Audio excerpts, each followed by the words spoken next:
আমার খুব hair fall হচ্ছে, তাই একজন আমাকে বলল জোভিসের হেনাটা ব্যবহার করতে, এটা নাকি চুলের জন্য খুব ভালো। তো তাই আমি এটার অর্ধেকটা নিয়েছি, অর্ধেকটা রেখে দিয়েছি। এটা কেমন হবে আমার কোনো আইডিয়া নেই, কারণ ইউজ করার পরেই আমি বুঝতে পারবো। তো চায়ের লিকারটা ঠান্ডা করে একটু একটু করে দিয়ে একটা ব্যাটার বানিয়ে নিচ্ছি। একবারে চায়ের লিকারটা দিলে ভালো করে ব্যাটারটা গোলা যাবে না। এটা গোটা রাত রেখে দিয়েছিলাম একটা লোহার কড়াইতে ভিজিয়ে। এবার চুলটা ভালো করে আঁচড়ে নিচ্ছি। তারপরে চুলের মাঝখান থেকে একটু নিয়ে নেব, কারণ যে আমাকে বলেছিল হেনাটা ব্যবহার করতে, সে আমাকে এইভাবে দেখিয়ে দিয়েছিল যে এইভাবেই কিন্তু চুলের হেনাটা ব্যবহার করতে। মাঝখান থেকে এইভাবে একটু একটু চুল নিয়ে করলে তারপরে খোপাটা করে নেব।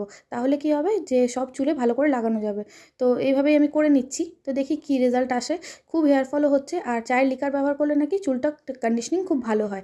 তো এইভাবে আমি সব চুলগুলোতে ভালো করে হেনাটা লাগিয়ে নিলাম। তারপরে এটা মোটামুটি আমার 3 ঘন্টা লেগেছিল শুকোতে। তো শুকিয়ে গেছে। তারপরে আমি ভালো করে ধুয়ে নিচ্ছি, কিন্তু উইদাউট শ্যাম্পুতে, শুধু জল দিয়ে ধুয়েছি। কিন্তু তাতেও মনে হচ্ছে যে চুলটা খুব সুন্দর কন্ডিশনিং হয়েছে।